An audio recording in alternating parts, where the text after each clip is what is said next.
View University tonight. We got a great show lined up for you. Should there be a golden bat rule, excuse me, in Major League Baseball? We'll debate that in buy or sell. We will overreact to this week in the NFL. Should planting a flag in Ohio be illegal? Bob Williams from Williams Law will come in and tell us why it is now. And then we will give you our Papillion Sanitation trash takes of the night, and we will rank every single individual college football playoff game in the round of one in college football. But it is a Wing Wednesday. What does that mean for you? That means you can get free beer or wings tonight. It means Derek's here, also baby. Derek Richards from Cunningham's Pub is in studio with us. Sir, good evening. How are you? Good. How are you guys doing? We are fantastic. John is very festive tonight for anybody that's joining us on the stream, if John's in there already. I'm not in there yet. Neither am I, but will get there. Like if you know me, if you've followed me around here for a while. You're down with OPP. I am, but I also wear this hat every year. This is my thing. Are we gonna get into it? Is this a from bit like the 1st of December until Christmas? I wear the hat every day. This is the first time I've seen him wear this hat. It's December 11th. I'm just throwing that out there. But Derek, I forgot. Derek from Cunningham's Pub is with us tonight because it is a Wing Wednesday. We got a lot to get to. You brought in a delicious sandwich for us to try tonight. Do you want to go over what the sandwich was and why it is being added to the Cunningham's menu? Yeah, that is our buffalo garlic parm chicken sandwich. And it was amazing. So, yeah, we're starting to play around. Everybody wants us to make some garlic parm sauce. Mm-hmm. And so this is like our first test. Right? I want you to make garlic parm sauce. I think big fan. I think now that we're kind of dialed it in, I think that will eventually end up on the menu. Yeah, those the candied jalapenos on there. Yeah. Oh, yeah, love those things. Man, that's another potential add to our next menu is candied jalapenos. You guys obviously have a big week coming up in the sporting world. A couple of major volleyball games happening on Friday night, Friday afternoon and Friday night. What does the schedule look like for Creighton and Nebraska volleyball at Cunningham's, and how can people come watch? We'll have. I mean, it's awesome. It's actually kind of cool the way they spread them out. Yes. You know, so it's not you can catch every single game, and they're not streaming on the same platform at this. So that is also very helpful. So the NCAA also finally got something right for the first time. So I was worried about the schedule, and then I saw it. I'm like, this is awesome. So yeah, we'll have it on in our Blackstone location, our Cunningham's location. We'll have them on all day. So it's a lot of sports. I'm excited. There's a lot of great sports on right now. Is it fair to assume that when you see an explosion in a certain sport around the city, I mean, obviously with the Supernovas and then obviously volleyball in both Creighton and Omaha and Nebraska, obviously kind of taking off, that the bar industry benefits from that? Is that a fair assumption? Yeah, Yeah, I mean it's very helpful when there's some good teams and some good sports to watch. Because I think the reason I asked that, excuse me, is obviously there's also venues that host these games. Now you don't have the ability to necessarily go to the Devaney Center this weekend, but I mean obviously throughout the regular season it's kind of hard to always catch them on TV because you're usually at the game. Is it just like the bigger events, or does sporting seasons as a whole just kind of bring a plethora of people to the bar? Oh, sporting season as a whole, and I think honestly it's been the way it is now with all the different platforms and everything. Like it's kind of the big thing that we push is like you only have one TV at your house and there's like 3 games on at the same time. So just come down, hang out. We've got your TV, food, and drink covered. So you don't have to sweat any of that stuff. You can just come have fun. And spicy gravy. And spicy sausage gravy. Yes. Yes. There's a new tap takeover in the works. Who is it, and how can people participate? Well, it's the Monolithic. So we've kind of been, I don't know the last time I was on here. So we started 2 weeks ago. We were talking about toppling Goliath. Has it only been 2 weeks? It has only been 2 weeks. Man, Thanksgiving. But anyway, so we started the Monolithic one on Wednesday before Thanksgiving. Okay. So we're getting in. We have 1 week left. So the grand finale is next week. So we've got 5 of their beers on tap right now. And, you know. Which one will I like? I don't know. Honestly, they're all pretty good. Can you run down what the options are? Let's come try. Well, right now we've got the Meister Hefeweizen, which is like a traditional German hef, which is fantastic. That's one of the original beers that we brewed, I don't know, like 5 years ago. Wow. Okay. So that was one that kicked it. That was one that Shane, our head brewer, was making in his garage, like doing test runs. And so that was one of the originals. The Chupacabra, which is a Mexican style lager. Okay. Nice, easy drinker. If you're a domestic light person or you just want something easy to drink. Like a Corona or a Dos Equis. Did you know that yesterday was National Lager Day? Is that right? Yes, it was. You should have celebrated. I did not know that. All right. And then we've got Benevolent Sun, which is Monolithic's flagship hazy IPA, which is fantastic beer. The Irish coffee cream, which Miles, my general manager, and myself went in and brewed with Shane and the guys. Oh. Which is honestly, it's it's great. Is that an Irish stout? Yeah, it's a nice, easy drinking. That's the one I will like. Honestly, it's just an Irish cream stout. It's not overly powerful. I mean, it's very good. Okay, I'm gonna have to get in there. I'm not a huge stout guy anymore, and I enjoy it. We have a House Divided, which is another one that they brewed with a couple that's Iowa fan, Nebraska fan, same house, and then Juice City Sessions, which is an easy drinking, like West Coast style, easy drinker. Okay, we have very few people that listen to the show that aren't very intelligent, but just in case somebody may be dumb and they're listening to the show for the first time and haven't been caught onto this trend after the last 5 years, what is a tap takeover and what are the prizes that you guys give out for them? So tap takeover, we try to do one quarterly, and we do them at both locations. So we've got our Blackstone spot and our Old Mill location, and then we just partner with a brewery, put 5 of their beers on, and then we'll rotate them as we go through them. So a lot of breweries, we end up tapping like 10 different beers from them. And then we work together to get prizes. You come in, drink beer, collect a punch card, and then at the grand finale, we give away stuff. You bring your punch card in, you can win prizes. It's awesome. So it's pretty straightforward. What's drink your favorite beer, win stuff. What's your favorite prize that you're giving away for this tap takeover? Honestly, Monolith, we've got some pretty sweet hats and T-shirts. They do have good gear. The gear, yes. Yeah. The stuff. Monolithic gear is good. So what we're doing, I don't know if you've ever experienced this, but you like get a shirt for like a event or something. You go to something and like hand you a shirt and it's ill-fitting or like it's a small. So you're like, oh, I guess my kiddo it's can 3 wear microns thick. Yeah. So what we're doing 6T. Yeah. Yeah. So what we're doing is we're going to have like samples of the shirts and then you win a card to go to the brewery and then you can pick out a correct fitting shirt. That's so good. It's not like you're just stuck with like the schmedium. That's how you do it. That's right. So it'll be a nice fitting shirt. Not like when you're sitting in the stands and they throw a triple XL shirt that they had overstocked at you. Yeah, some of those shirts I've received, you get like where it's like down to your thigh. It's like, who was this cut for? What am I going to wear? They ordered 5 of these and they still had 4 left, so they threw them out to the fans. They just collected them from somewhere. Why should people come in to Cunningham's Pub on Sundays for NFL Sunday Ticket? Because it's awesome. Spicy sausage gravy. Spicy sausage gravy. Well, and we do. So Cunningham's. I'm not beholden to any professional team. Mm-hmm. So we put all the teams on. Spoken like a true business owner. Yeah. Yeah. I don't want to delve into those waters. Yeah. But no, it's so in Blackstone and Old Mill, we put every team on, and then we just rotate the sound. So it's not like you're going to come in and be forced to listen to your whoever your rival team may be, the most popular one in the city. You don't have to just sit there and listen to them. We change it up all the time, and then everybody's on TV. So it's a lot of fun. We get a lot of different people come in because they can watch their team that maybe is not that popular in town. So I really enjoy Sundays. That's Derek Richards, the owner and operator of Cunningham's Pub. They've got 2 great locations, the Old Mill Road and the Blackstone District. You want to eat and drink for free? You can do so tonight. Head over to our Twitter page or our Facebook page. Follow us, follow Cunningham's. Make sure you retweet or share out the GIF of the wings or the Cunningham's logo that we shared tonight. And we're going to enter you into a drawing to win a $25 gift card to Cunningham's Pub. Derek, we appreciate it, man. We'll catch up with you in a couple weeks. Thank you, guys. Thanks, Derek. We'll be right back. We're going to tell you exactly what is going wrong in Philadelphia with the Eagles. On the other side of the break, we come back. You're at 620 Zone.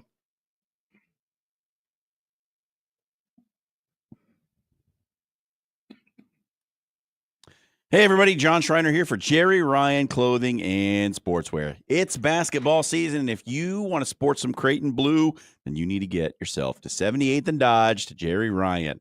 They have Billy Blue Jay on their Peter Millar, on the Johnny O, on the Cutter and Buck, all the best brands with the Creighton logo embroidered right on it. You don't have to sacrifice quality to wear your Creighton logo. They even have the exclusive Tommy Bahama women's polos. So if you are looking for an extra special gift for an extra special someone who likes Tommy Bahama, you can find it right there, 78th and Dodge, Jerry Ryan Clothing and Sportswear. Also, go and check out those Mizzen and Main Roan pants. You're going to look like $1 million.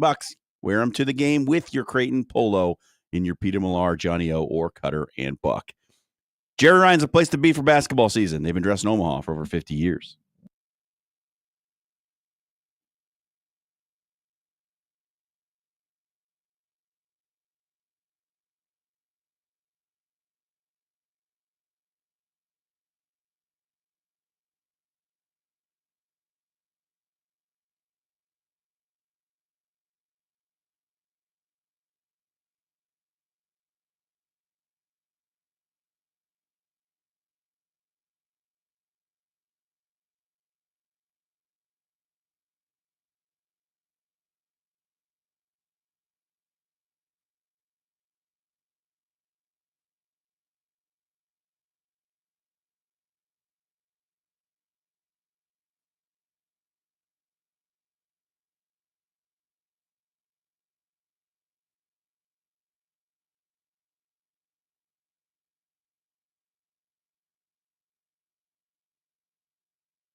6:15 on a Wing Wednesday edition of the After Hours Lounge, brought to you by our friends at Bellevue University. Dan, can you go let our good friend Bob Williams in from Williams Law? He's going to talk. Bobby Law. He's going to talk to us about everything going on in the state of Ohio and why it's illegal to plant a flag at midfield and scream It's out not yet. OHIO. It's going to be because sports is petty, and so are we, and that's fine. But it is time to overreact to this week in the NFL.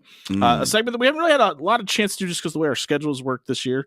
And with Jays being on, we don't really get a whole lot of Wednesday slates lately.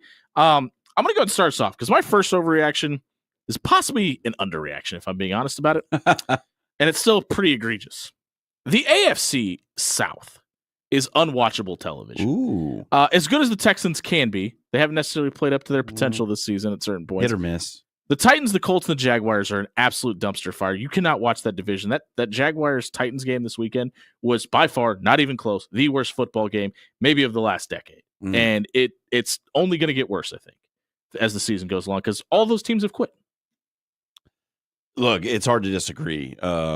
It's a lot of bad football being played in that division now. Even though Indianapolis is still mathematically alive, who wants to watch them play the game? I routinely defend preseason football and how much I enjoy watching it. I can't watch this crap. I know it's bad. It's bad. This is a really bad year for the back end of the NFL. You know me, big fan of Josh Allen. Told you that I thought the Bills would be the best team in the NFL this year. Uh-oh. I think I might be wrong. Ooh. I think the Detroit Lions are the best team in the league. Are you okay? Well, I'm not going to spoil my even next without one. their all-pro rush end. Like that team, the combination of the running game, the wide receiver talent, the defensive intensity, and just that the head coach, the belief that head coach gets out of them. Yeah. Like, I don't think that can be overstated. Who's beating the Lions right now? That's my question. And I don't think it's anyone. And I don't think, more importantly, and this is probably the biggest part for Lions fans, I don't think there's anybody in the NFC that can. Because the team that's designed to beat them has everybody with the letters IR next to their name right now. Yeah, man. And the 49ers are not making the playoffs, so that's not something they have to worry about. I'm gonna just piggyback because my number 3 involves the Buffalo Bills. I'm just gonna jump on that. They're fine. Oh, they're fine. They're going to be fine. How many times? I honestly think Sean McVay just has Sean McDermott's number, and I don't read too much into the loss of the Rams. Josh Allen ran for 3 touchdowns. Josh Allen threw for 3 touchdowns in that game. Most fantasy points by a quarterback in league history. The football game. So yeah, I think the Bills are going to be fine. I mean, I know a lot of people this time of year get a little bit worried about them and their ability to deliver. And our producer's out of the room. If you called, give us about 3 minutes. We'll get you back on the line. 402-951-1620. He's letting our guests in. But I have no. What happened on Sunday with the Rams gives me no ill will towards the way I think the Bills can finish this season, which I think is a Super Bowl appearance. Absolutely. I will see your AFC South take and raise you an NFC South take. Ooh, okay. The NFC South is a mess. You have Tampa Bay, Atlanta, New Orleans, and Carolina, none of which seem to really want to win the division by the way they play football. No way. Every time it looks like one of them has a chance to grab it by the scruff of the neck, they just wet themselves and fall over into a puddle. Like it's so ridiculous how many times you could have said, like, all right, now's the time when at the beginning of the year, Michael Penix, the Saints looked like world beaters at the beginning of the year. You were very much on that Saints I was very train. much on it. And then what happened? Football happened. Then like Kirk O'Chains was back and it looked like it was Atlanta's turn to take over this division. What happened? Well, bad Kirk Cousins reemerged. Is he bad Kirk Cousins or is he 34-year-old Kirk Cousins? Is that the same person? Because I mean, it seems to be because Kirk can be good sometimes. See, and that's where I'm at. I don't necessarily like. Is it the scheme? Is it him? Like it's a very weird dynamic. He's just not consistently.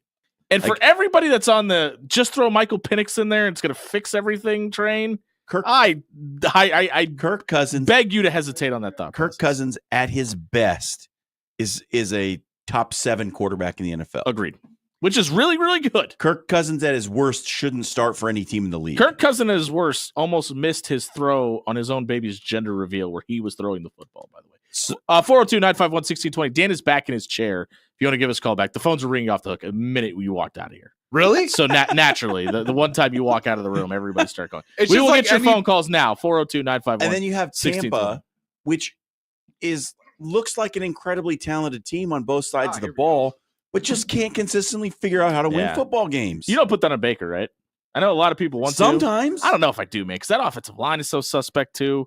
I just think I'm with you. I just think learning how to win is difficult, and a lot of the teams we just referenced have been really bad for the better part of 5 years. And Tampa, Atlanta, and New Orleans could all still win that division. Like Carolina's the only one really out of it. All right, I'm assuming this guy has been the one that's calling the last 2 minutes here. Damien, we'll get you on the line. Damien, welcome into the After Hours Lounge. Yes, it was me calling. As soon as he mentioned that team, I can't believe he mentioned it. Can't stand that team. Which There's team? Only one team in the North. Oh, okay. Only one team. The Vikes.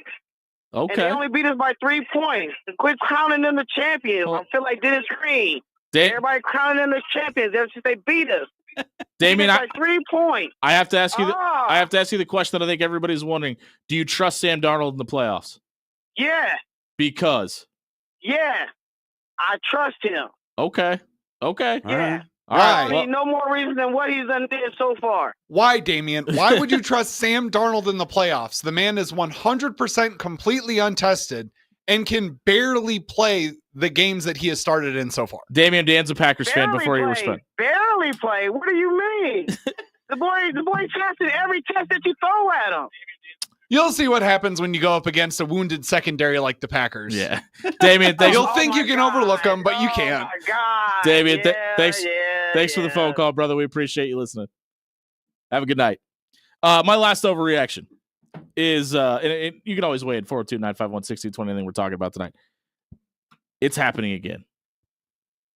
We are in the twilight zone. Nick What? Sirianni is about to lose this locker room again in Philadelphia. No, come on. I think Saquon Barkley has done a good enough job being the Band-Aid over the problem in Philly, and it's about to be ripped off, and open wounds are going to spill out again. There were bad vibes at the end of the weekend on Sunday, and it feels like Nick Sirianni is just this guy who can hold it together long enough to make it look like he could save his job and then collapse at the end of the season. I think it happens again this year. My collapse candidate. Mm. Well, I Are actually we on collapse watch? Yeah, we're on collapse watch now. Is a team that everyone was ready to anoint at the beginning of the season. The Baltimore Ravens. Ooh.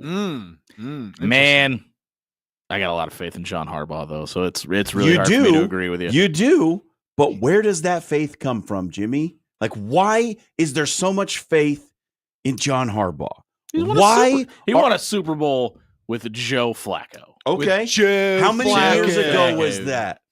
I don't want to talk about it because he beat the 49ers in the Super Bowl, so we can just end this conversation. That was in 2013. It was, and obviously he had 3 Hall of Famers on his defense too. But you've also got Lamar Jackson, who at any point in time can jump into the phone booth and come out with a cape on. That's been a few and far in between over the last 4 weeks. I'll give you that. Derrick Henry is aging, and I'll give you that. But they're still 8-5. They still play in the toughest division in football. They're going to beat the Giants by a gazillion points this weekend. And what cures everything, John? Winning. And you can get a little bit of trust and belief back into that locker room with that talent. I think can go a long, long way. And that's why I disagree with this take. Lamar Jackson routinely chokes in the playoffs. 29 touchdowns, 3 interceptions this season, though. He's playing really well. Derrick Henry 900 years is old. on the wrong side of 30. Still And has 14 John still has Harbaugh 1,400 yards has rushing. coached this team to underachievement every year since he won the Super Bowl. Jimmy, the faith in John Harbaugh is starting to become ridiculous. Like, the man has become a mediocre coach. Can I tell you? Can I pat you on the back really quickly before we move on? Because do you know what's caused this disbelief in a lot of teams and has the possibility to do it this week to the Philadelphia Eagles? It's a team that you've been on since about week 3 in the season. Kind of feels like the Steelers are who kind of put this fear into this Ravens team, right? I mean, a team that had no business beating the Ravens, and the score shows they only won by 2, but really, honestly, controlled that game in the line of scrimmage. And I feel like when we talk about what could really cause the Nick Sirianni downfall, it starts this week and starts with Mike Tomlin. Might be. Do you have one overreaction? Sorry. Yeah, can I give you my 3 real Yeah, quick? really quickly. Get him. Why do we let the Jaguars still play football? That was my first Also, take. if you're going to start a fight, everyone on your team should be a part of said fight. Can I caveat that? Don't punch anybody in the face mask. You look like an idiot. Go ahead. Sorry. Yeah, don't punch people with helmets on. It's dumb. The Chiefs should not be able to keep getting away with everything that they're getting away with.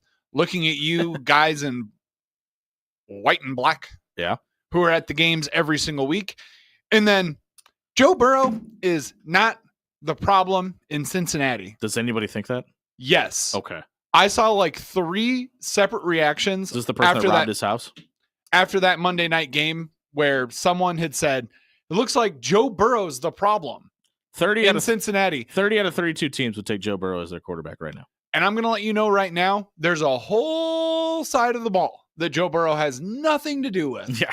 And they're not scoring as many And touchdowns they as have- Joe Burrow is And right they have now. one starter from the beginning of the season in that back secondary too. And that's that. There's a lot of problems in Cincinnati. Not one of them is Joe Burrow. So Dan, I agree with that. Hey, those Broken were down. we overreacted to the NFL. And if you missed it, check it out at soundcloud.com/afterhours1620, wherever you may find your podcast at. It was brought to you by 402 Barbecue. You can stop by 84th and Spring Monday through Saturday from 11 to 6. Try mine and John's personal favorite. It's the Cadillac sandwich. It's brisket. It's pork. It's topped off with their world famous smoked mac and cheese. Make sure you mention Kelly and the team. You heard about her on After Hours. She's going to throw in a free soda with the purchase and the mention of our show. Don't forget 402 Barbecue can also cater your event. One of the great listeners of the After Hours Lounge called Kelly and the team today and set up a catering for their holiday event. So Yeah. we thank you to everybody that mentions to our sponsors. You heard about them on the show. It goes a long, long way. You know what else goes a long, long way?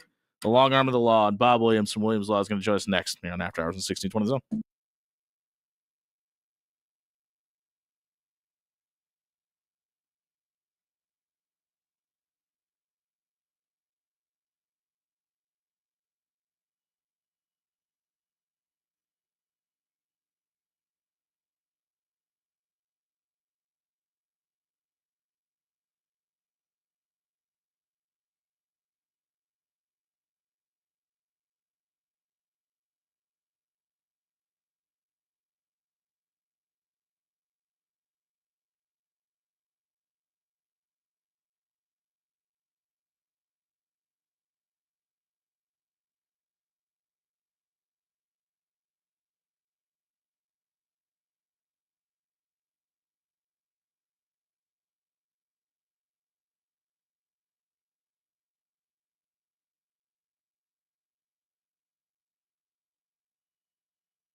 6:30 on a Wing Wednesday edition of the After Hours Lounge, brought to you by Bellevue University. Head over to bellevue.edu. You can register for classes for spring. Become a Bruin as early as this spring. You don't even have to go to classes on Friday. Most of your classes are done online. There are beautiful campus classes as well. It is time for our weekly segment with the greatest lawyer in the city of Omaha, many are saying. Many of the After Hours Lounge are agreeing. Bob Williams Law is with us here in studio. Bobby Law, how are you, sir? Great. I have not read that moniker, but I do appreciate it. Yeah. Thanks for having me back in, We guys. just repeat the facts, buddy. That's all the show does. Speaking of facts, there's a person in Ohio who's trying to speak facts into existence. The OHIO Sportsmanship Act by Josh Williams, no relation, I'm assuming, Nope, no Okay. relation. is trying to make flag planting in midfield a felony in the state of Ohio. What say you?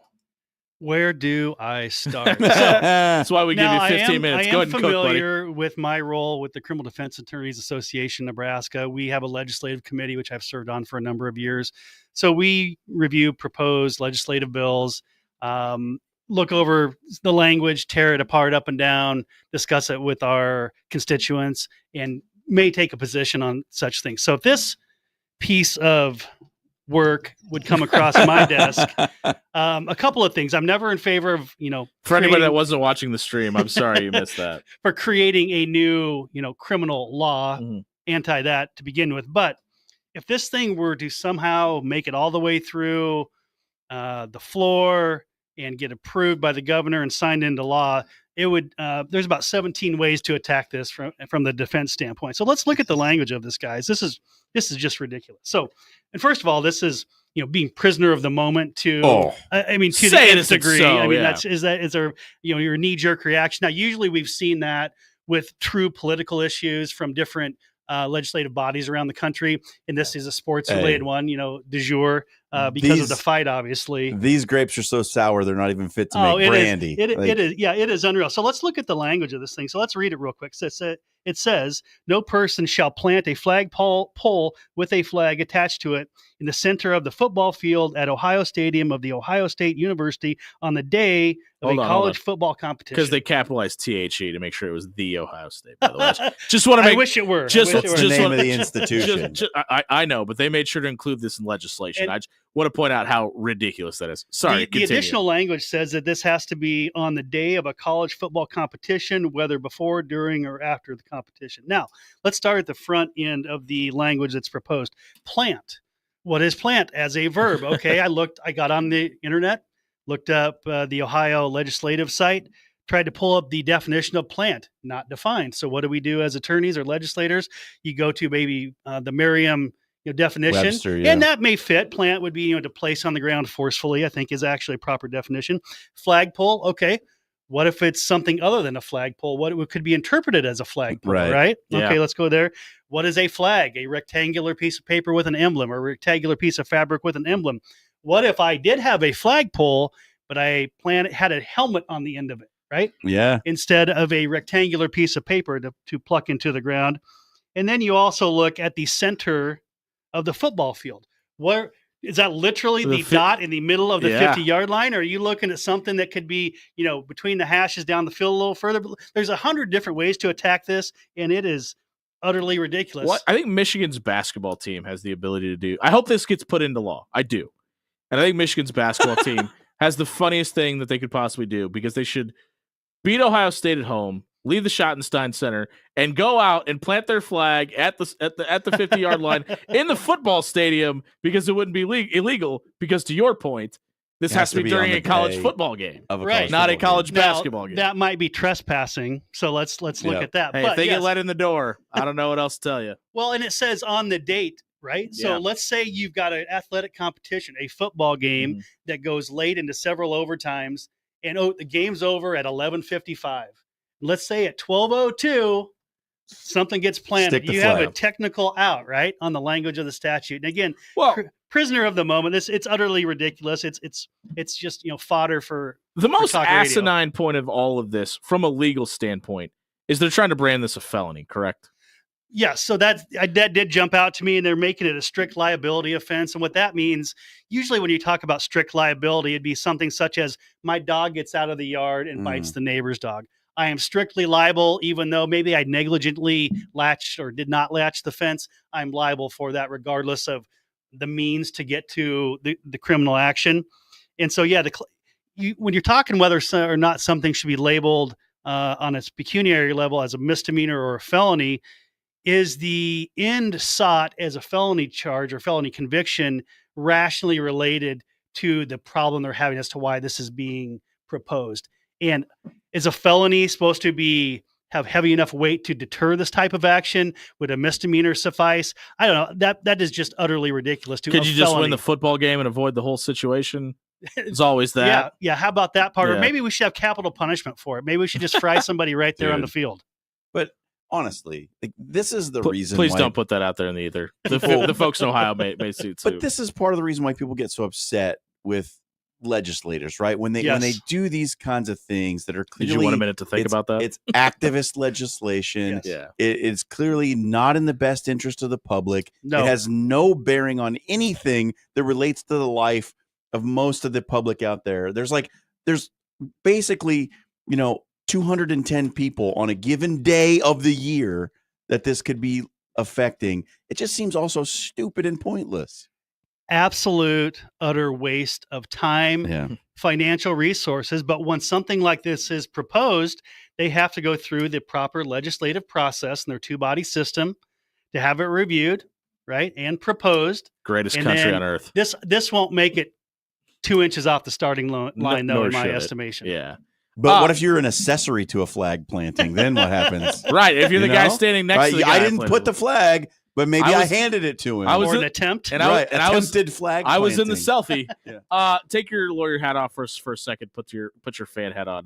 Did you have a problem with the like from a fan standpoint with said flag planting during the Ohio State game?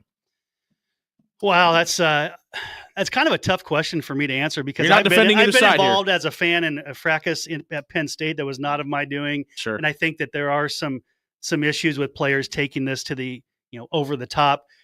First of all, are you planting a flag on what is the field's surface anyway? Right, Yeah. that's always a big question to me. Are you trying to actually Because you famously like can't. USC trying to Yeah. get his sword out of the artificial turf that he technically damaged? Right, or you're actually doing damage? No, I don't have a problem with a team doing that. I have a problem with a coach not trying to do something about it when he sees people that are actually fighting, though. Yeah. Ryan Day looked lost. He did. Very. He was still in disbelief that they had actually lost that game, I think. Handshake lines. Are they needed in sports? At Are they what- needed? At what? No, I would say what level though? I mean, I'm a big fan of sportsmanship up through high school, college. I could do without them. You've seen some Great fights take. happen with the handshake line in basketball. Great take. Every sport is completely different though. You take baseball. I don't know how soccer does it. Do they congratulate each other after matches typically? They trade shirts. I mean, what about women's volleyball? Do they line up? Yes, they do. and shake through Under the underneath net. under the net Every which match. which is after the match too, or just before the match, or is After it the only match. after the match? Okay, I guess I'd be a fan of it to a degree, but I don't think it's anywhere necessary. That's a great take, Bob Williams. I like that take from you. no, he didn't agree with you. Hey, did I said that handshake lines are not needed. That's kind of what it sounded like to me from Bob Williams. I think that my point here is that whether it is needed or not is irrelevant. The fact that people won't do it out of some sort of misplaced pride in themselves with an inability to congratulate your competitor or show them the respect that the competition deserves Hold on. is a ridiculous But not to make this about vestige of this argument- this time that we live not in. to make this about this argument that we had a week ago, but every single person that you would play against does not deserve your respect. There are things False. that happen between the whistles 100% that false. the other team can make themselves not deemable of your congratulations. I think you respect the Rule- sport. Rule breaking, doing things underhandedly, obscene gestures during. There's a lot of things that people could do to make you lose your respect. I don't think it is always necessary for you to respect your opponent, especially if they do something to garner you losing said respect. I think respecting the sport means you show a modicum of respect or cordiality in some regards to the opponent. I think they should do the handshake before games, and I think that would make the most sense. I'm fine with that, and I was not a fan of what our boys in red did before the No, Iowa game. it was stupid. Yeah. See, and I think those are two completely separate things. Completely by the way. childish. yeah. Absolutely. And their head coach echoed it. Hey, that's Bob Williams with Williams Law, WilliamsLawLLC.com. Criminal, civil, or personal. He can help you out with all that. It is the holiday season. If you know somebody that's gotten after a little bit too hard, maybe you're facing a DUI charge, head over to WilliamsLawLLC.com. Bob and his team will walk you through your rights, explain the situation, and how they can defend you in court. Head over to WilliamsLawLLC.com and book a free, no obligation legal consultation tonight. We'll catch up with you in next week, and we'll talk probably about your Eagles losing some more. Let's hope not. Thanks, boys. We'll be right back. Find out what's trending here on social media on 1620 The Zone.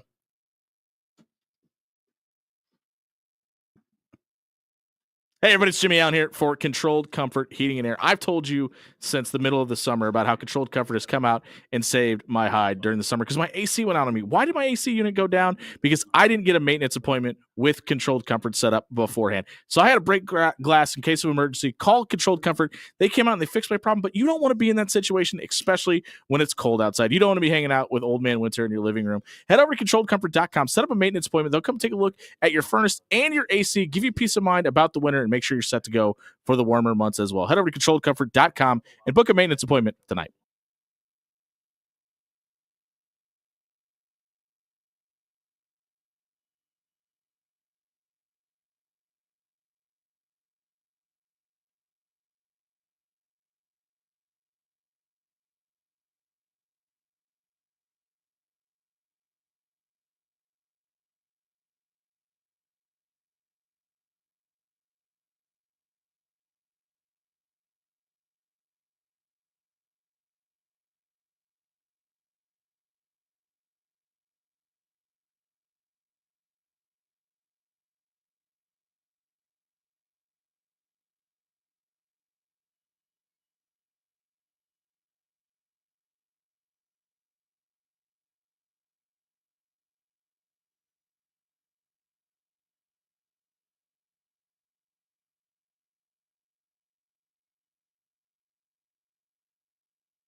647 on a Wing Wednesday edition of the After Hours Lounge. What does that mean? It means all you got to do is head over to our Twitter page at After Hours 1620. Retweet the GIF of our wings. Make sure you follow us on Twitter as well. We will enter you into a drawing to win a $25 gift card to either one of Cunningham's two great locations, Old Mill or the Blackstone District. They will have both volleyball games on Friday. You can take in not only the great volleyball action in the Sweet 16, but also enjoy good food and drinks. It's time for the social media soundbite with Dan Camp. Actually, speaking of volleyball, I got to make sure that we mention this. Excuse me. Congratulations to Trish Sedlick and the women's volleyball team at Bellevue University, who also sponsors this fine program. Runner-up in the national championship last night. Congratulations on a great season, Coach. Dan Campen, it's time for the social media soundbite. What do you got for us? Here you go.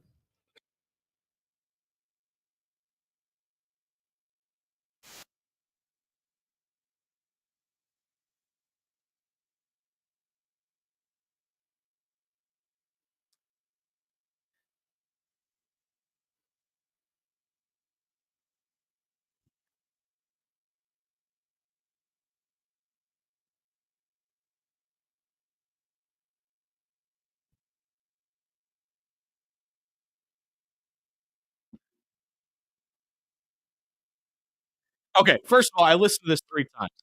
And I don't know if Dan just had it turned up better than I did. I never actually heard Pat, for anybody that's not watching on the stream, Pat McAfee was like gesturing at himself. I never actually heard him say us until that. So that made that even funnier. Does Aaron Rodgers not realize what he's doing in this moment? Well, He's talking about himself. He does this every single week. And he's kind of the spearhead for all of this. The attention he's garnered from this show specifically is the reason that players started doing this. It blows my mind that entities like the Dallas Cowboys are perfectly fine with Micah Parsons doing a podcast. It blows my mind. how are they going to stop him? You don't do this or you don't work here. You think that, but here's the thing.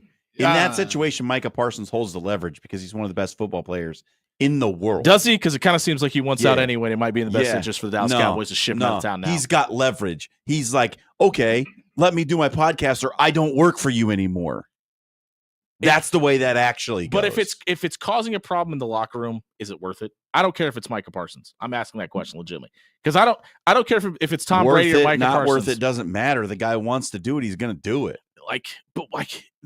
Why? Why? That would be my question to Micah Parsons.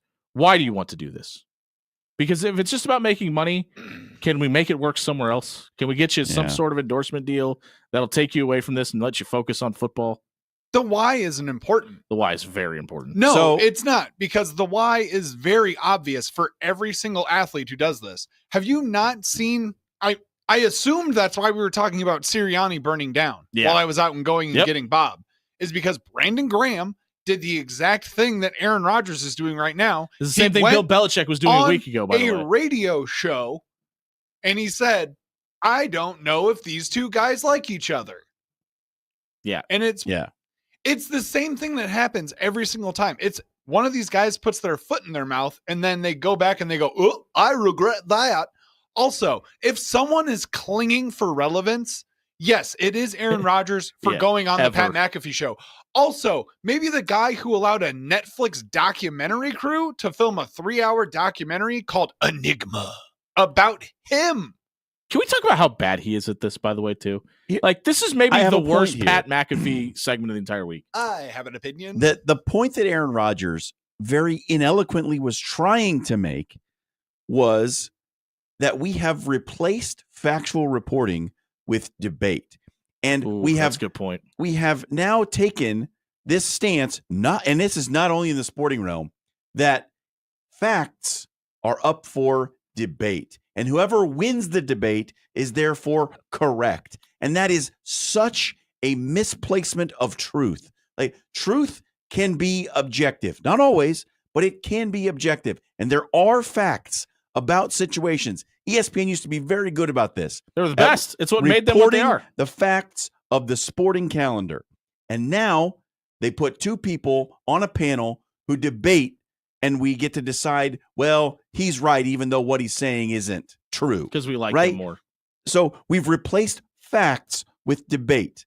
And this is the point that Aaron Rodgers is trying to make, but can never get there because he's got a CTE rattled brain. When he's got to make it about himself. The point I agree with.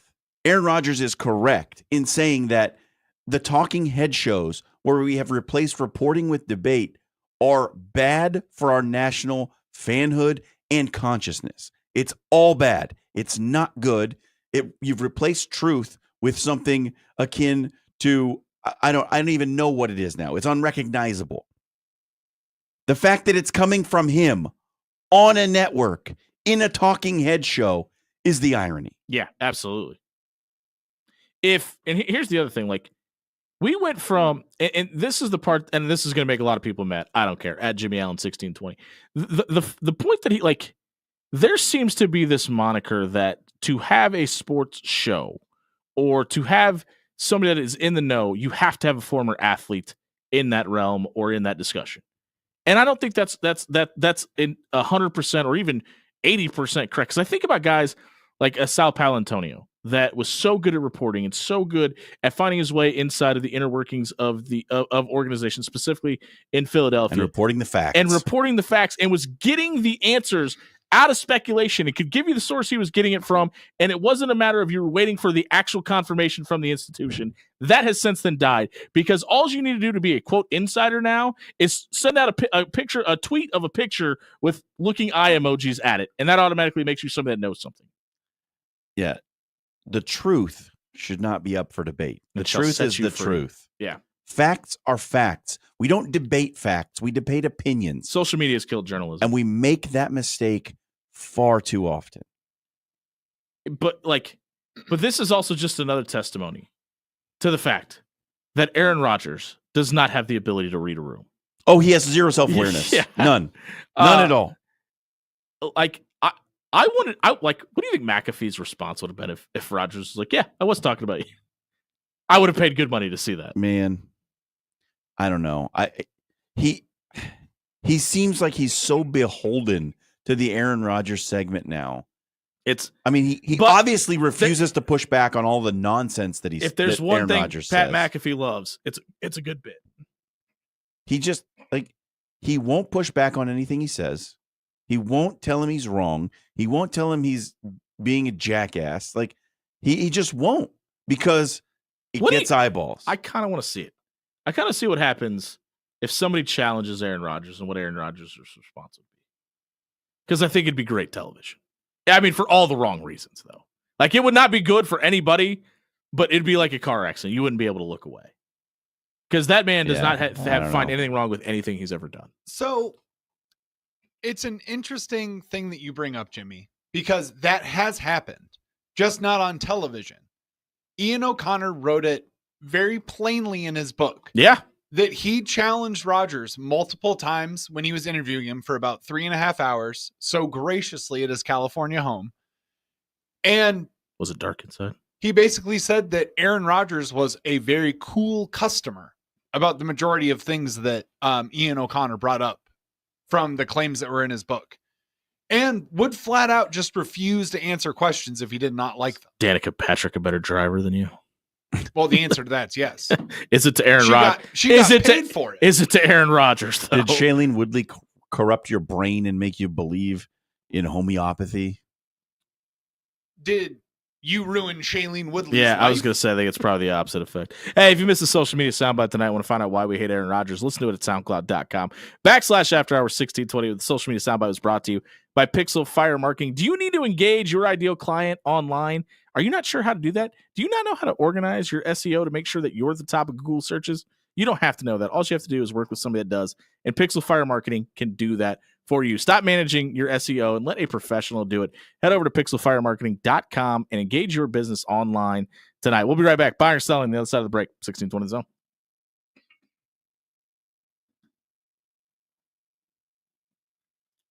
Hey, everybody. It's Jimmy Allen here for AX Plumbing. If you're a homeowner, you know the hassle that can come along with it, right? There's always that problem that tends to build up. Sometimes drywall's falling apart. Sometimes you have some plumbing leaking. I'm here to tell you that if you need a plumbing situation solved, there's no better option than AX Plumbing. They're locally owned and operated right out of Papillion.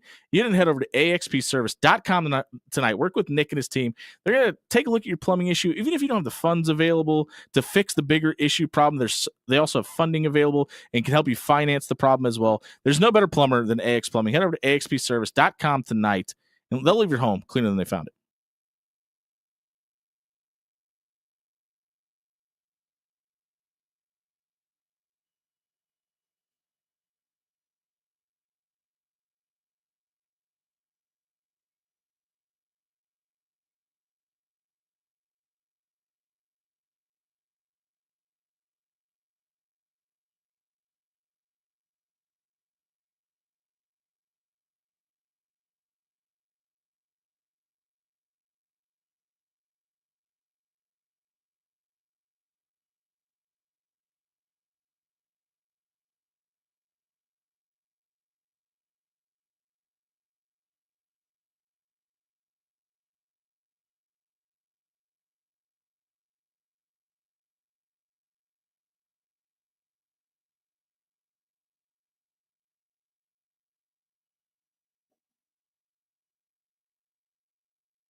Make an entrance, so back on up. 7 o'clock, top of the dot. On a Wednesday night, brought to you by Pyramid Contractors. If you need your roof, windows, gutters, or siding replaced, they can do it all. Check out pyramidroof.com to book a free estimate today. It's time for Buy or Sell, where Dan Campion has to rearrange his number one question because it is incorrectly worded as of about 4:45 p.m. today. So, Dan, what else you got for us? We'll have a little bit of fun with number one. North Carolina has offered, nay, Bill Belichick has now accepted the job to become North Carolina's next head coach. Buy or sell that this was the right move for the Tar Heels? Sell. I think this is going to be an absolute dumpster fire. I know that this is the direction that college football is heading. I don't necessarily think it makes that a good thing. This is only a 3-year deal. I will be surprised if you actually get 3 years out of Bill Belichick. I'm going to disagree with you. I don't think it's a dumpster fire. It's not that drastic. This is Mac Brown 2.0. Okay. Which wasn't a dumpster fire. Was not famously. A dumpster fire. Was not a resounding success. This is fine. It's fine. It's probably the right move to make at this time. It's not going to be, I would say, an overwhelming success or an overwhelming failure. It will be fine. Do we owe Deion Sanders an apology? No, never. Not even one time. Well, I think you and I specifically, and a lot of other people, but on the show, buried his way of being a head coach. Still do. Really? Yeah. Despite the success they had this season. I hate the way he goes about his business. Don't like it. But it kind of feels like that's exactly what they're going to do with Bill Belichick at Chapel Fine. Hill, correct? I don't like it. Okay. I don't have to like it. And I don't have to apologize for not liking it. Even if it works? Even if it works, doesn't matter. Jimmy, popularity and success is not the measure of rightness. No, well, hold on. Because there are more than one right way. Well, there's more than one right way to do things, right? Sure. And the ultimate goal of a head coach is to be successful, right? Whether that means graduating players, winning on the football field, etc. Enrollment and graduation rate up in Colorado. Yep. They won more than one game in Boulder this year. Yep. Automatically a success. You know who's successful? Walmart. And I hate the way they treat their workers. Oh, that's a good point. You don't fire Dan Campanen and get away with it. That's right, Dan. Let him know. That's why I'm saying success and popularity is not the measure of rightness. Success is success. And there are many ways to be successful. I'm going to do it. Deion, I apologize. I don't, and I never will. I think I was too harsh on the way they were doing things. It's working out for them. Dan, what else we got? MLB Commissioner Rob Manfred has said at this time there is no discussion about a golden bat rule, where once a game, a manager could add a pinch hitter who is already hit in the rotation or hasn't hit at all. Essentially a response to the relief pitcher with a relief batter. Buy or sell baseball needs the golden bat rule. I thought this was the dumbest thing that I'd ever heard my entire life when I heard this proposal.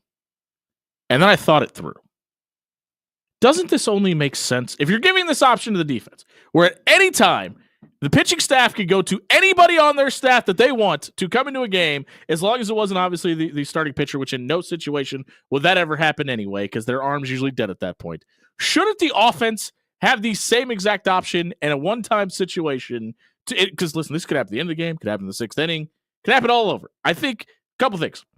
I dislike how much it would slow the game down, but I like the managerial strategic strategy of it, because you already give it to the pitching staff. Why can't the offense have the same response? Jimmy, can a starting pitcher re-enter the game after he's left? No, but in no situation. But Okay. in no situation Fine. would you want that to happen anyway, though. So Can I don't think can that's a an relief argument. pitcher who pitched in the fourth inning come back and pitch the ninth? No, but again, that's not because you want them. You're never going to want them to do that, though. You sure? Yes. What if they bring in a pinch hitter in the ninth inning that he's struck out 7 times in a row? Wouldn't you like to have that pitcher back? Wouldn't you like to bring him in as your golden pitcher in the ninth inning? I mean, you essentially have that. The Yankees threw a guy in the postseason that hadn't pitched in 30 days. It fundamentally changes the rules of the game. One time. It only happens one time in a game. Fundamentally changes the rule. There's a batting order. That's the basis of the offensive strategy. But batting order. Hasn't the designated hitter already done that? No, because he only gets to hit in one spot in the order. Right. But you're taking somebody that doesn't have to play defense and inserting him in. To me, that's the same thing. It's not. It is not the same From a thing. fundamental standpoint, It is not. it's the not same 9 thing. versus 9 in that equation. To me, that completely changes the game fundamentally. No, And this is technically, a horrible, stupid, idiotic rule. by your logic, though, So you're Jimmy, selling, huh? oh my word, Jimmy, by your logic, it's still not 9 versus 9 anyway. Technically, on offense, it's 10 versus 9. Technically, on defense, it is 10 versus. Well, technically, it's 1 versus 9, but yeah. How many bullpen arms you got today? Yeah, you can. Right, but you give that ability to the defense. They can bring in at any time. And the offense can pitch hit at any time too. But they can't bring in a guy who's already thrown earlier in the game and just throw him in because he has a good matchup against this batter. But think about they don't what- get to do that. Think about what you're offering here, though. Bottom of the ninth, no matter what happens, you get Shohei Ohtani at the plate. Doesn't that make No. baseball a better game? No, it doesn't. Makes it more watchable. No, I like it. I all like the it idea. does is allow Rob Manfred to say, look at what we've done for baseball. Honestly- look at all these records that are going to be broken because the Yankees can bring up Aaron Judge in the bottom of the ninth. Can't bring And Juan Soto Shohei anymore, can though. get brought up in the bottom of the ninth. Like, Nah. the problem with it I'm here for it. is it is incentivizing the superstar quality of baseball. Which that they already desperately does need. not need to be incentivized Yes, they because do. they already have at least one popular player on each team. It makes no sense. I would like Roger relief Clemens to pitch pitcher- the first 3 innings and the final 3 innings of my baseball game. I would please. too. Let's do it. I'm here for it. It's foolish. It's a foolish. Didn't you watch Major League? I did. I did. Rick Wild Thing Vaughn pitched all 9 innings in every game he was ever in, unless he got taken out for some reason. That's always what happens in baseball. No, I'm here for it. I think it's a great idea. Technically, we should just make starting pitchers pitch all 9 innings Wholeheartedly disagree. I wouldn't hate that either. because I want to have a lot of surgeons That's make what a I'm about lot to of say. money. Tommy John. Okay, moving on. John, Noah Yeah. Brown is likely out for the season. Yep. The Commanders are currently slated in a wild card spot. Buy or sell, this injury could prevent the Commanders from finishing their playoff run. Sell. This won't prevent them from continuing their playoff run. The thing that is going to prevent them from continuing their playoff run, if it happens, is going to be the Green Bay Packers, unfortunately. Yeah. So Um, you're out on Washington. You don't think they make it? No, I think they're going to make it. Okay. And it's actually it's the combination of Green Bay and the Rams. If the Rams start to get right and Washington starts to fade a little bit down the stretch, I could see them potentially falling behind the Rams. I don't think the Rams are going to get right. No, I still think that Washington's going to make the playoffs, but there's a scenario out there where the Rams pass them and they end up not making it despite winning 9 or 10 games. It's obviously a negative, but I'm with you. I don't think this affects the possibility of them making the playoffs. I still have them in the wild card as well, and I think Jaden Daniels is going to start having a few more bounce back games after this week as well. He needs them. I mean, he's starting to hit that rookie wall a little bit. Number 4. Yes. Both Emmett Johnson and Keanu Davis have decided to come back to Nebraska after flirting with the transfer portal. Ooh, hot. Buy or sell, that this means that Nebraska can navigate the transfer portal successfully. I think this is a plus side to the vision that Matt Rule is selling. Now, I don't necessarily know if that means that Matt Rule has learned how to navigate his way through the transfer portal entirely. Case in point, the entire front 7 at every position minus Keontae Davis. This is get used to this. Get used to seeing guys you don't want to leave threatening to leave to try to get more money. The fact that they were able to get a couple back. Now, Nate Borkacher has thrown his name into the transfer portal. Does that mean he's gone? We'll see what that means going forward because they really liked him at the end of the season. I hate this part of college football, and I don't know if I'm ever going to get used to it, but this is the new norm. Yeah. But I think they need to find a way to get better at preventing guys from even deciding to have this conversation publicly before they can, as quickly as they possibly can. Let's get the revenue sharing going so we can have contracts and players are tied to a team for a certain number of years. Please, please, please Sooner let that rather than happen sooner than later. What this means to me is that the 1890 collective did a Ooh. good job of recognizing which players they needed to keep on the roster. That's what this means to me. It doesn't mean Nebraska is going to be good or successful in the portal. It means that they did a good job this year of realizing that, hey, these 2 guys are pretty valuable. We should give them some money. Agreed. Dan? Yeah. Number 5. I'm trying to find the story that I just saw, but we'll get back to that in a second. We have seen a surge of head coaches and coordinators moving.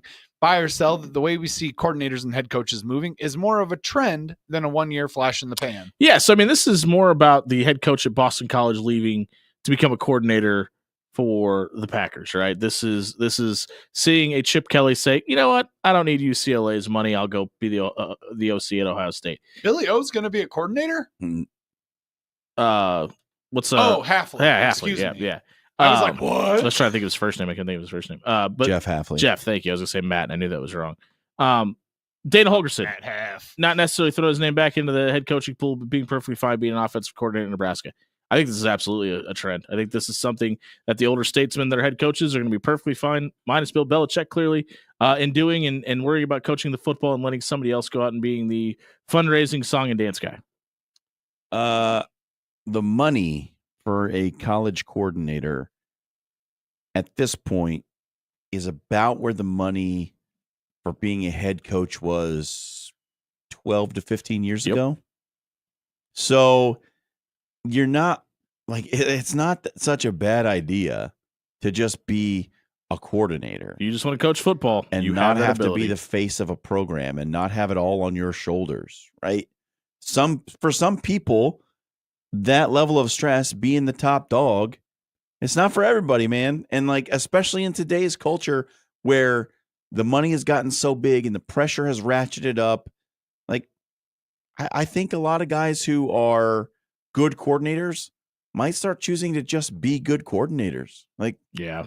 And I wonder how much of it is guys like Dana Holgerson, guys like Chip Kelly that aren't trying to mark their territory anymore and are perfectly fine. Like they're set in their spot. Like their name recognition they're self-assured. brings Yeah. respect along with it. And they don't have to do anything Sure. to really establish themselves. And I think that's got a little bit to do with the trend as well. If you missed Fire Cell tonight, check it out, soundcloud.com/after-hours1620. It was brought to you by Controlled Comfort Heating and Air. It is cold outside. You don't want it to be cold inside. How do you prevent that? You get the maintenance done on your HVAC unit. Let Controlled Comfort come out. They'll test your furnace, but also make sure that the warmer months, do not take a toll on your AC unit. So you can have peace of mind about both your furnace and your AC unit as the temperature continues to dip. Over to controlledcomfort.com.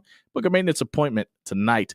We're going to give you our Papillion Sanitation trash takes of the night. Should Nebraska ground itself? What does that mean? I'll tell you this other break here on 1620 Zone.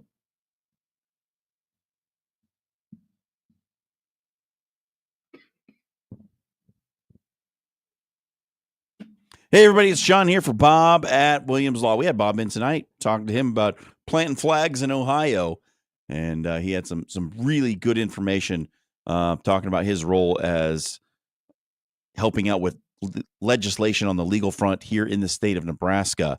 A guy who's got a tremendous knowledge base, knows all the things about the law, and can help you with whatever situation you're in, be it criminal or civil. You don't have to be a millionaire. You don't have to be a university president to get the best legal representation in this city. You just need to give Bob a call at 402-522-6317. Get yourself a free, no obligation legal consultation. Get your rights explained, get your questions answered, and get that relationship going with Bob and Williams Law. Or check him out at williamslawllc.com.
7:18 on a Wing Wednesday edition of the After Hours Lounge, where we confess our sins to each other off air.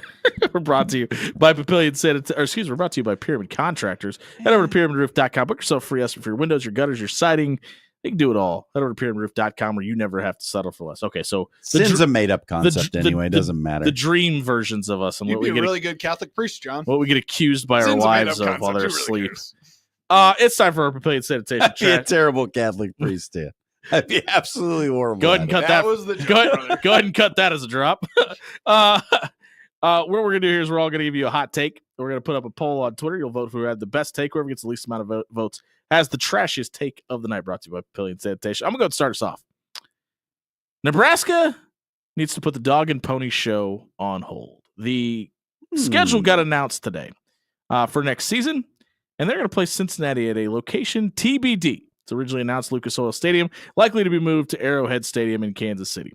Nebraska needs to focus on the issues in-house before you start worrying about going over to Ireland and playing the Kickoff Classic in Dublin, or going to Kansas City and playing a game against Cincinnati and forfeiting a home game. You need to make sure that you have all of your ducks in a row before you start trying to be a three-ring circus on the road. Interesting. Okay. I don't know, though. I think those things for your loyal fans to go on an excursion and get to a stadium they've never been to before, sometimes a country they've never been to before, I think that's fun. I think it's cool. Right up until the point you onside kick the ball against Northwestern. Well, that's an issue of who's coaching your football team, not necessarily the place where it's played. Anybody else want Scott Frost to win the coin toss in his first game back at UCF, elect to kick the ball and then kick an onside kick just to start the game? Because I kind of do. I hope Scott Frost wins. I hope he's good. I hope he does a great job. Hope the exact opposite of that for that person and anything he does. Interesting. Scott All right. seems like a good guy. Just a bad football coach for Do you- Nebraska. Do you not? Never mind. This Never Papillion mind. Sanitation Never trash mind. take Margaritaville. is for all of those Not where I was going. NIL collectives out there. And I know you're listening. I know you're big fans, all of you NIL collectives around the country, big fans of this program. So listen to me carefully when I say this to you. If you have players who are contributing significantly to the successes of your football team, you should probably give those players an NIL deal before they go into the portal.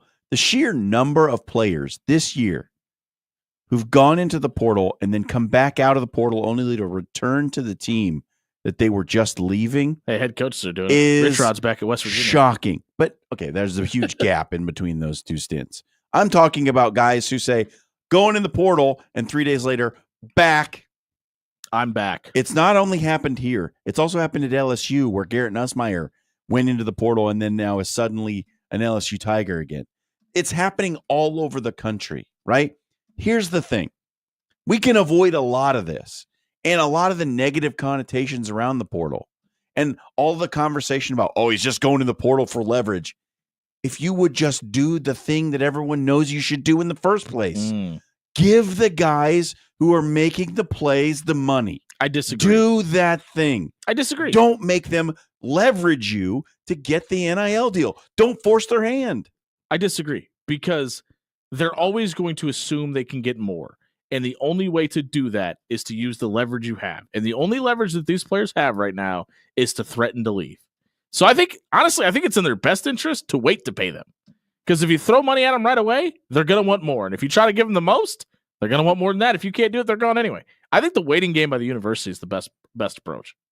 I just feel like for the mental health of everyone around college football, if you have a I guy agree with that part. who's just had a good season, tell him, hey, we're going to up your NIL package.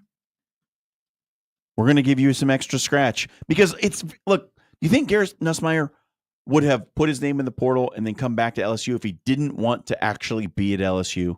If he No, didn't want to be at LSU, But you he got to would play have the been game, gone. though, right? Like, I mean, do you think Emmett Johnson really wanted to leave with the production that he No, had? he didn't. No, he didn't. But if he thought that no matter what he could, whatever they gave him, he could get more, and the only way to do that was to put his name in the transfer portal. I mean, it's the Michael Scott School of Business, right?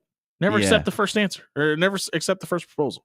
So listen, I don't. Outside of signing contracts and getting guys to lock into year-long deals, I don't think this is avoidable. And I think it's on the best interest of the university to say, all right, well, go ahead and see what's out there. And if you want to hear our offer, we'll come back to you. But you might lose more guys that way by trying to be this shrewd business person than just rewarding the people who've put it out there on the field. I don't know how many guys are saying yes to the first offer. That's my only problem. But you don't know until you ask. It's a good point. It's a good point. Dan, you've been fired up for this segment all night long. You specifically made sure to ask that we were doing this poll tonight. Yes, because number one, I want to thank the listeners of the After Hours Lounge for acknowledging that crime is bad. Did you win last night? I didn't even look at the results. I won. There are 3 more minutes left. Help me Okay. pad my stats, folks, and This- make John Schreiner extra mad. First one ever. Dan gets a win. Yes. But my trash take of the night tonight is courtside equals pay attention. If you are going to a professional sporting event, namely an NBA game, and you are sitting courtside, you are there to be a fan of one of the teams that is on the court. I do not care if it is not your favorite team. I do not care if you are rooting for the visiting team. Just look like you are engaged while a basketball game is going on. I will never, ever understand why you watch a game on national television at Madison Square Garden, the world's greatest arena, the world's most famous arena. And every single time there is some doofus in a black turtleneck with slicked back black hair texting someone It's probably from Tommy DeVito's the agent. sideline of a basketball Can I game. give you the answer to your question? Why that doofus is in place? Because he's rich. Said doofus didn't pay for ticket. Mm, It's 900% of the time. It's usually somebody that that's is impossible. there with somebody. No. Like they're the tag along You guy can't. or It gal. can't be 9 times out of 1, Jimmy. Oh, it can in New York City. I If would you can do love, it here, you can do it anywhere. folks, I would love for you to take note of some very famous people who do courtside seating right. Jack Spike Lee. Nicholson. Yeah, That was going to be my second one is Spike Lee, who is up. He is involved in the game. He almost got choked out by Reggie Miller at one point in time. A couple times. Probably should have been once. Yeah, he got pretty close one time. And people who actually just go to basketball games to watch them and enjoy them. You are of courtside seats, so I'll allow this argument. Yes, thank you. Um, It is a thing that ad nauseum I will yell at people about. And I Yeah. will tell Can I- young good take out of you, teenagers. Dan. Can I double down on this? Because I think as the person sitting next to said person, you have a duty. And some people are going to disagree with this. Just But slap him in the back of the head. no. I think if a ball is coming towards that person's way, it is your job to not interfere with it. And you should let natural selection happen. if they're not, don't have their head on a swivel and are not appreciative enough of you getting them this ticket, that they deserve to get drilled in the face by a basketball. Jimmy Allen That's just here my for humble- social Darwinism. I'm just saying, like, other than my children and maybe somebody else's children, I think it is my obligation as a sports fan to be so involved in what's going on that I shouldn't have to worry about your safety. Mm. Yeah. Interesting take. I'm here for basketball injuries off the court. I just saw this on Twitter. September 20th, That's in 9 days. the Scott Frost Fighting UCF Knights take on the Bill Belichick-led UNC Oh. Tar Heels in Orlando. Yeah, Bill. What a fun Scott sentence. Frost is going to coach against Bill Belichick and Rich Rodriguez this year because they both West What Virginia. the hell are West we Virginia doing? and UCF, both obviously What are we famously doing? lifelong Big 12 members. What are we doing? College football is so back. You think Urban Meyer ever coaches again? No, Ever? no. Man, it feels like we are really close to the verge of Nah. somebody going, we got to go get Urban. Nah. I got to say, with the Urban Meyer argument, I think there's just too much stank on him. Remember we kicked that guy? Yeah. There's a Stay- lot of bad things happened in Jacksonville. Part of me really wants Urban Meyer to come back to college football. Remember when he stayed in Cleveland to party with that chick? She just gave him a lap dance Famously, At not his- his wife. at his bar that he owns in Columbus, Ohio. That was our sanitation trash takes the night. They were some doozies. Go make sure you go vote on them. Don't forget to share the gift for our Wings Night to get yourself entered into a drawing to win a $25 gift card to Cunningham's Pub as well. We'll be right back. We're going to rank all 4 of the first round college football playoff games in order in which we want to watch them. If you missed our trash takes tonight, check them out at soundcloud.com/after hours 1620. It was brought to you by Jerry Ryan Clothing and Sportswear. You know, at Jerry Ryan, you can get your closet ready for game day, but they can get you ready for the biggest day of your life as well. I got my wedding suit at Jerry Ryan, and my favorite thing about that suit is I bought it. It wasn't a rental. I didn't have to go take it back. Your groomsmen can get a great experience, a great fitting as well. They'll own their suits also. It's not about rentals. It's about owning the most important suit of your life. Head over to Jerry Ryan Clothing Sportswear, 78th and Dodge. Get your suit game right and enjoy your big day the right way at Jerry Ryan. They've been dressing Omaha for over 50 years.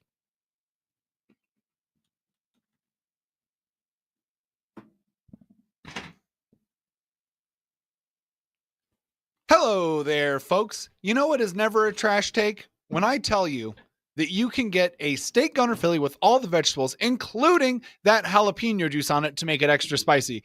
And you know why that is? It's because that steak gunner Philly with all the vegetables, including that jalapeno juice, is coming from Pepper Jack's Grill. They have 10 great local locations where you can go tonight and get whatever you want made the way that you want it. Don't like beef? Try their crispy chicken. Don't like chicken at all? Don't like meat at all? They have vegetarian options as well. And of course, I can't do a Pepper Jack's read without letting you know that they also have some of the greatest fries in the Omaha Metro.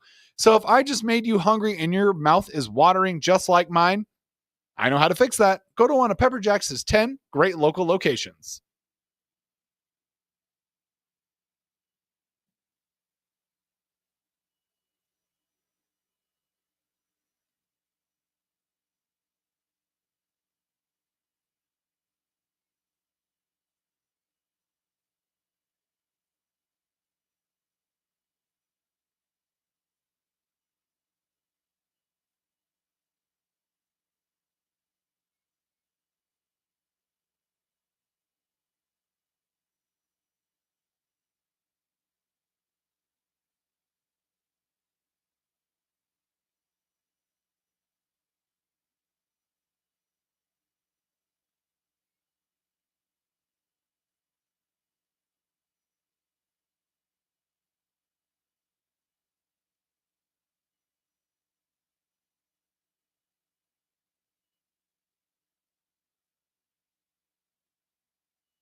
7:33 on a Wing Wednesday edition of the After Hours Lounge, brought to you by our friends at Pyramid Contractors. All you got to do, head over to pyramidroof.com. They're going to give you a free estimate. Come out and tell you why that fog's showing up behind the glass in your windows, why that roof continues to leak. It's free. It's a free estimate. Head over to pyramidroof.com. Work with the number one roofer in Omaha. We're going to rank the college football playoff games in the first round. You want to go top to bottom? You want to start at 1? You want to start at 4? Where are we going to do this? Hey, you're the boss. I'll start. We'll start at the bottom. The game I'm worst best. maybe the least intrigued by is Tennessee at Ohio State. It kind of feels like the shine is worn off Josh Heupel just a little bit, right? Ohio State is 7.5-point favorite in this game. Tennessee's lost to unranked Arkansas. They only scored 14 points in that game, and they got blown out by Georgia. They're probably the most lackluster team in the playoff, in my opinion, from a momentum standpoint at this point. Cheapest ticket into this game, $192. Most expensive ticket, $2,727 at Field Club level seats. The winner of this game also plays Oregon. And I think that's what makes this feel a little lackluster too, because I think everybody would assume that Oregon is head and shoulders above Tennessee, and you've already seen the matchup with the Ducks and the Buckeyes too, although arguably a candidate for game of the year. Which game, if you had to guess, which game am I picking? Probably Notre Dame and Illinois. Or Indiana. Exactly. This game's not going to be close. Notre Dame's going to win by a bunch. Indiana might not score. It could be a shutout. Wow. Notre Dame by 100. It's not going to be a fun game to watch. That crow is still on the menu, Dan. What do you got? Oh yeah, that's a good point. I was like, me? Yeah, no. I was like, not with for the one wearing the Santa hat. One I'm the least interested in. Clemson, Texas. I don't know why specifically I am uninterested in this game. Wow. It's probably because Texas is favored by 11 points right now. They sure are. And I'm going to let you know, before that game happens, that line is going to get a lot wider, I would assume. In Clemson's favor? No, in Texas's favor. Wow, okay. I just don't see a world in which I am sitting down on 12/21 at 3 p.m. and I say, you know what I really want to watch right now? The Longhorns taking on the Clemson Tigers and just slapping them around for an hour and a half. I don't think there's anything else I'd rather watch. Really? Because spoiler alert, this is not going to be number 3 on my list. This is number 3 on my list simply just because. This is number 4 on your list. Number 4 on my list. This is number 4 on my list simply just because I cannot stand to watch a game where I know one team is going to blow the other out. I'm going to piggyback and give you my third because it goes right along with this. My number 3 is Clemson, Texas. I just feel like both of these teams are incredibly boring to watch. They're not fun. They don't do anything exciting. They're just boring teams. It's boring. Boring football. I think I'm going to disagree with everything that John Schreiner is going to say this entire segment. I promise this is not radio candid fodder. We truly feel I have Indiana Notre Dame at number 3. Notre Dame is a 7.5-point favorite. I don't know why everybody is all in on this Notre Dame and Marcus Freeman have everything figured out. Train.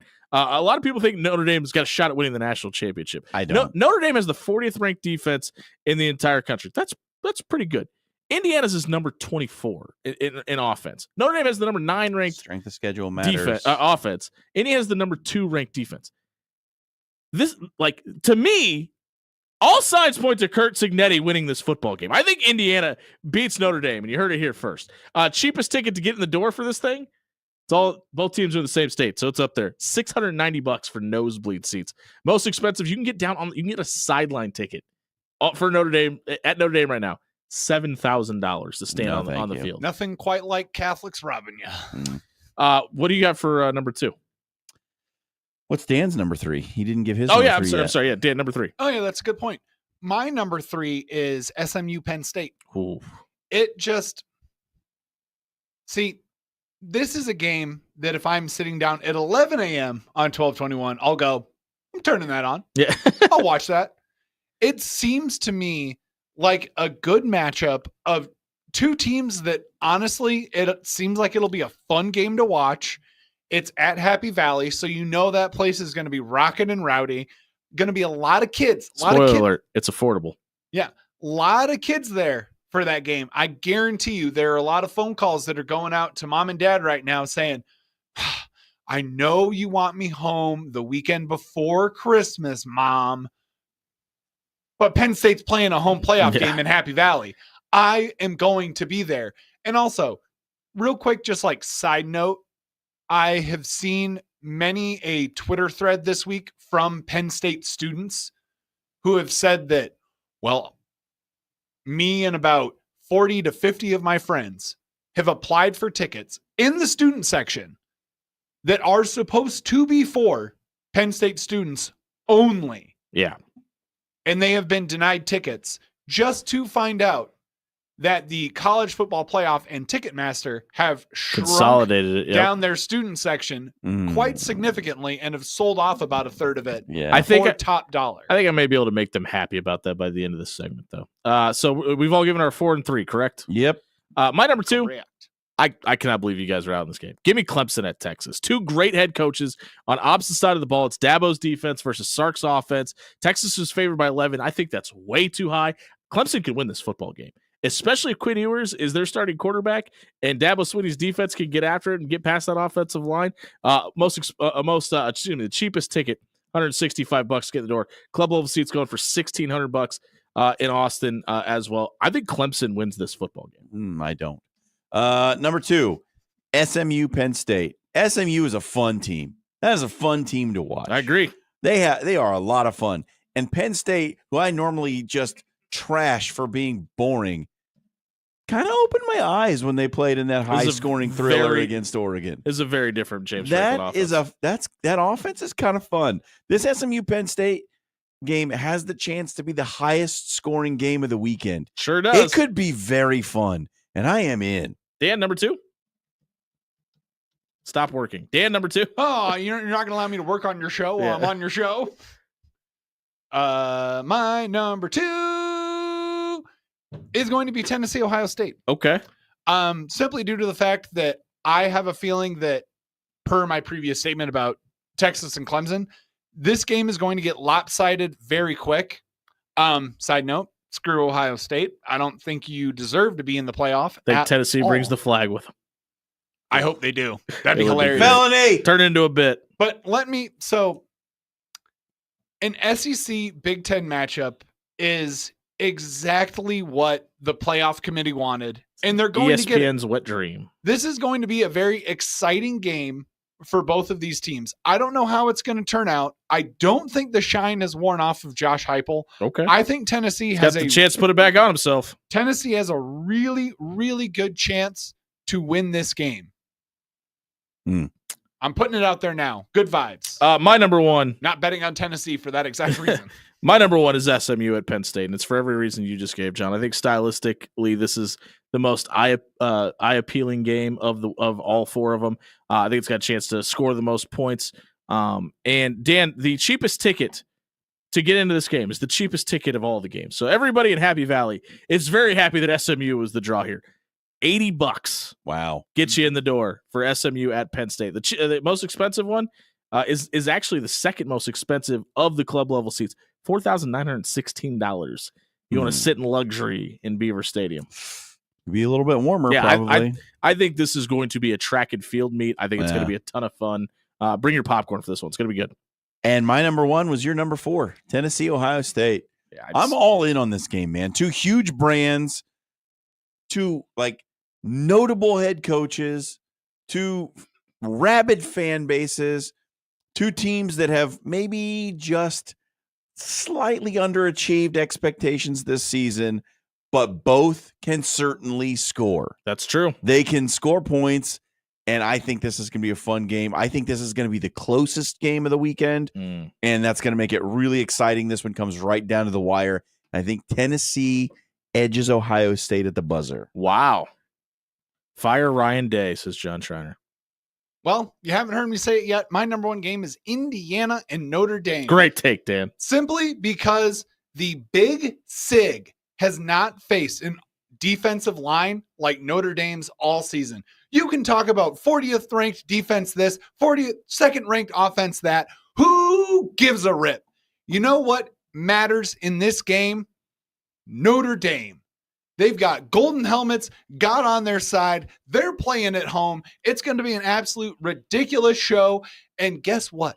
All of the pregame talk leading into this game is going to be about the in-state rivalry that does not exist. Yes, and never has, by the way. Between Indiana and Notre Dame, but somehow they're going to find out that they played each other in like 1894, and they're going to be like, and in that game, Jackie Two Tooth beat the crap out of Willie McGinnis.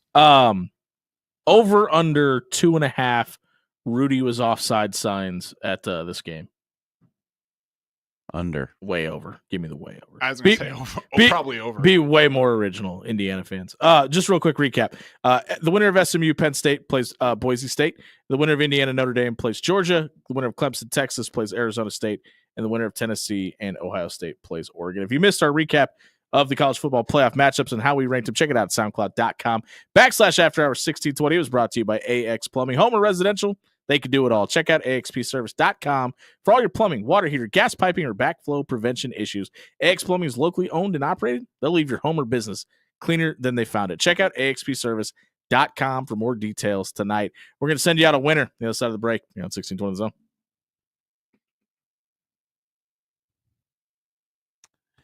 Hey, everybody, it's John here for Cunningham's. We had Derek in at the beginning of the show. If you missed that, go back, check it out. It's a great conversation with the man from Cunningham's. He brought us, get this, a buffalo garlic parmesan chicken sandwich that was, I'm not kidding you, one of the best chicken sandwiches of my life. It was so dang good with the candied jalapenos on there. They're adding this to the menu, so keep an eye out for when that thing goes live. It is fabulous. Just like everything we've ever had that Derek has brought us from Cunningham's. And you know it's a Wing Wednesday. Go retweet the gift for the wings. Get yourself entered into the contest. It doesn't cost you anything. It's $25. You could get free wings. And beer. And beer. And maybe a chicken sandwich, depending on when you go.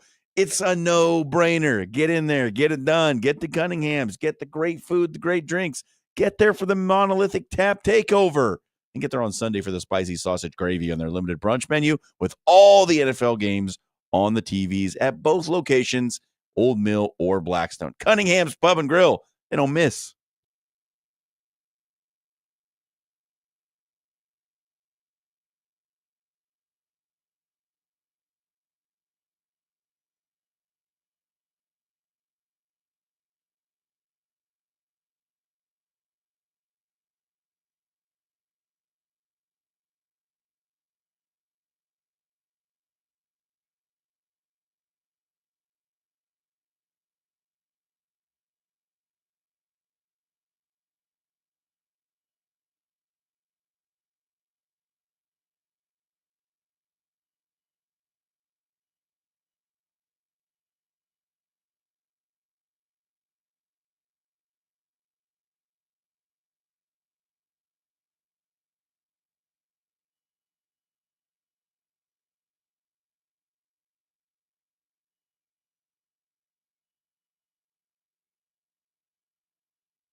Dan Campion, telling you right now, if we put the segments that we do off air on air, this show would win so many prizes and awards.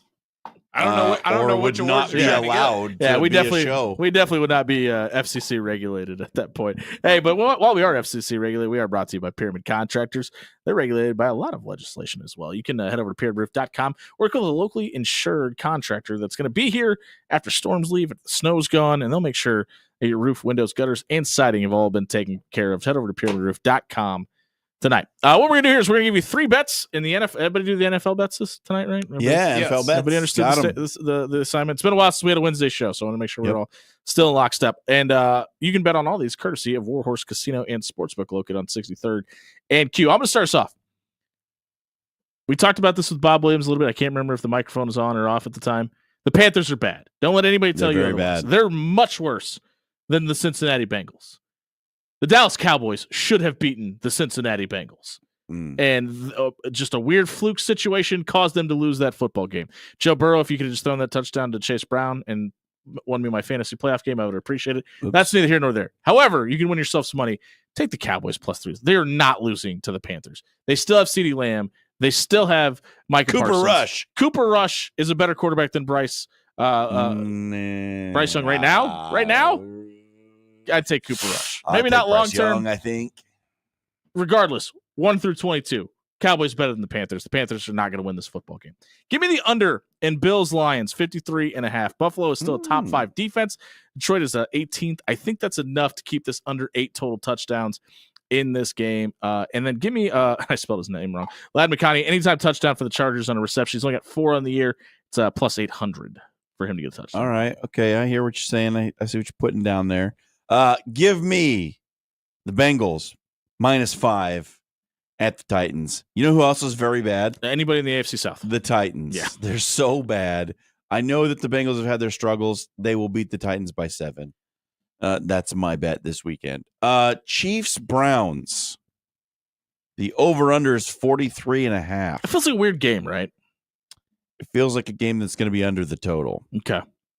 So I'm hate taking that one under. I agree, actually. I It's going to don't- be way under. I don't think the Browns can score 20 points. That's kind of where I was at. I don't think the Chiefs could score 20 against that Yeah. defense. I think it's going to be way under. Yeah. That's got the makings This is of like a 13-6, 13-10 type of game. sicko 12-degree Cleveland, Yeah. Ohio game. Yep. This one goes under for me.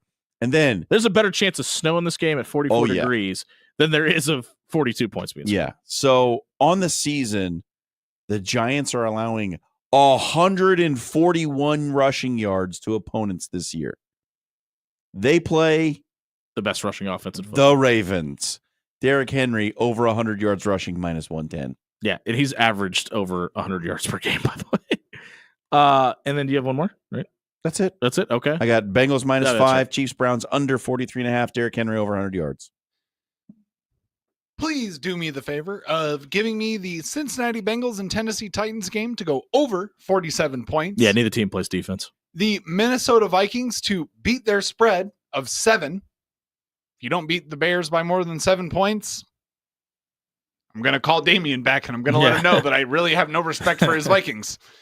And then this is going to sound weird, but you guys got me on the Eagles negativity train. So It's a good give place to me be. Welcome the aboard, Dan. Pittsburgh Steelers to score first and win the game. Okay, I like it. Those are our bets. If you missed them tonight, courtesy of Warhorse Casino and Sportsbook over 63rd and Q. Slots, table games, yes, their Sportsbook is now open. If you know somebody that's having a gambling problem, call 402-806-7344. I want to get to the Bill Belichick stuff. I also want to talk about the Rich Rodriguez / Scott Frost stuff for a second, too. We got a few minutes here. Is there anything cool about this aspect that Rich Rodriguez is coming back to West Virginia, that Scott Frost is going back to UCF? No. Really? I think Scott Frost to UCF is kind of cool. Rich Rod going back to West Virginia is like, hey, remember when this worked once? Let's see if we can get the glory That's back. exactly Dan. what Scott Frost going to UCF is. Yeah, Dan, how old were you in 07?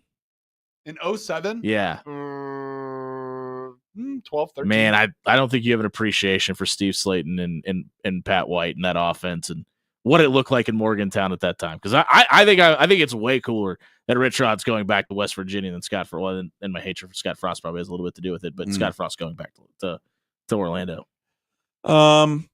I think it's cool. Like, hey, it's fun. Like, look, Does it surprise you that both of these schools are willing to do this?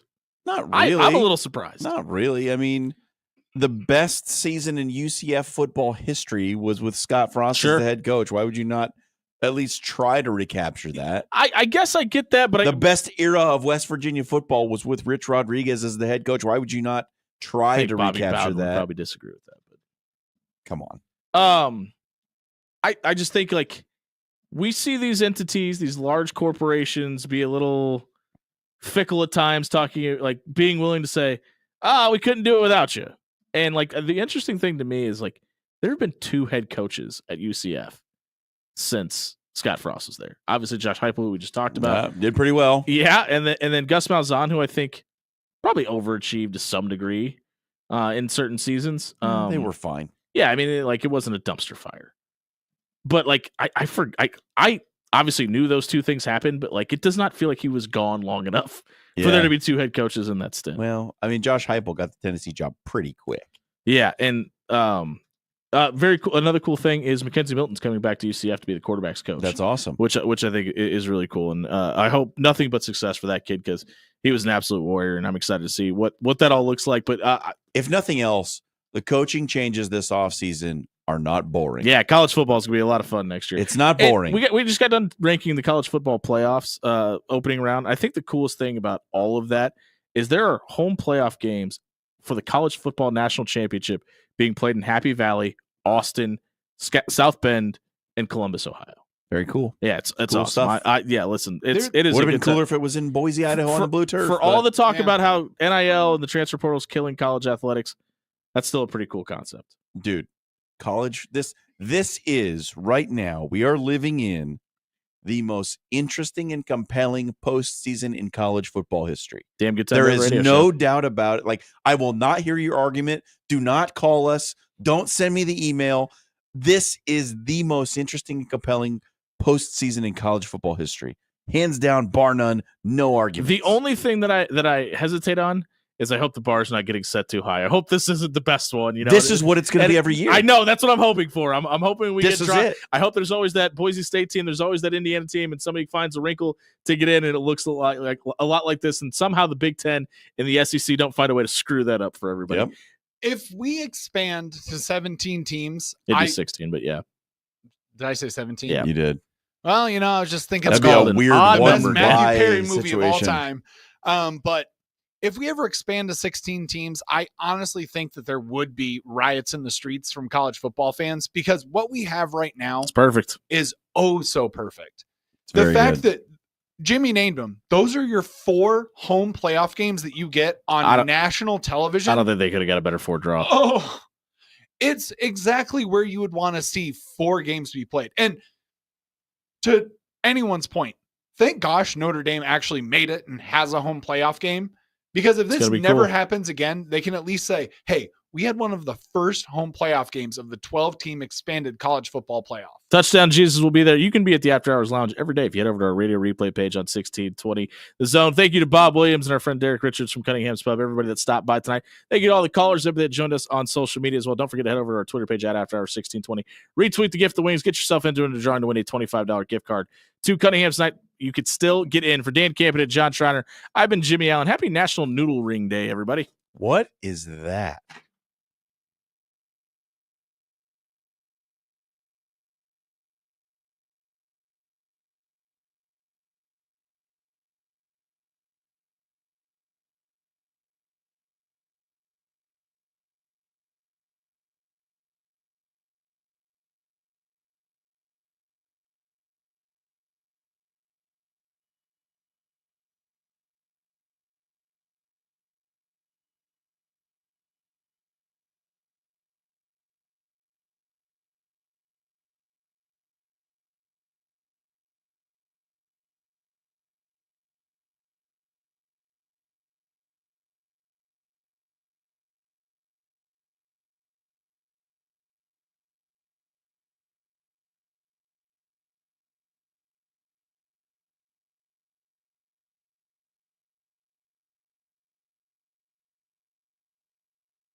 Here's what you need to know. According to multiple reports, Bill Belichick will be the head football coach at the University of North Carolina. Belichick will reportedly get a 3-year deal worth $30 million. The UNC Board of Trustees will reportedly meet tomorrow morning to officially approve the hiring. In the NBA, the quarterfinals of the NBA Cup are going on right now, and the Atlanta Hawks have come alive in the third quarter. They are now on top of the Knicks, 81-72.